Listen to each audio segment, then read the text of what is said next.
네, 우리 정부가 강제징용 문제와 관련해서 제3국 중재위를 거부한 데 대해 일본 정부가 국제법 위반이라고 비난했습니다.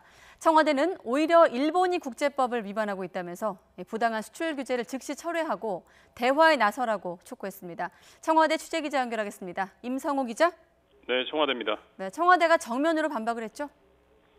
네, 고노다로 일본 외무상이 오늘 남관표 주일 대사를 불러들이고 또 담화문 발표를 통해서 우리 정부가 국제법을 위반한 만큼 조치를 취하겠다고 언급했는데 이에 대해서 김현종 국가안보실 2차장이 우리 정부의 공식 입장을 밝혔습니다.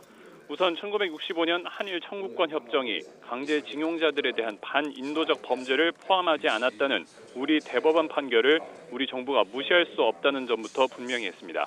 그래서 양국이 문제를 해결하기 위해서 협의를 하고 있었는데 일본 정부가 일방적으로 수출 규제 조치에 나섰고 국제법을 위반한 당사자는 우리가 아닌 일본이라는 점을 분명히 했습니다. 이어서 일본이 요구한 제3국 중재위 설치 시한 역시 일본이 마음대로 설정한 것이고 우리 정부는 동의한 적이 없다고 선을 그었습니다. 수출 규제 조치의 이유에 관해서도 일본이 계속 징용 판결과 수출 관리 문제 등으로 말을 바꾸며 논리적 모순을 보이고 있다고 지적했습니다. 김 차장은 일본 정부가 대화로 합리적 대화를 찾자고 제안하면서 추가적 보복 조치에 대해서는 경고도 함께 보냈습니다. 직접 들어보겠습니다. 일측은 부당한 수출 규제 조치를 철회하고 상황을 추가적으로 악화시키는 발언과 조치를 취하지 않는 것을 강력히 요구합니다.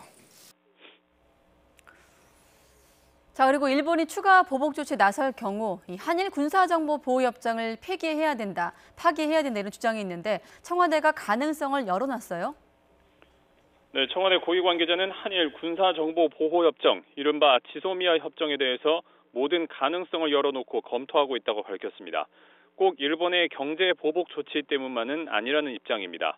지소미아 협정을 토대로 양국이 공유하는 정보의 질과 양, 효과를 종합적으로 검토해보겠다는 건데요.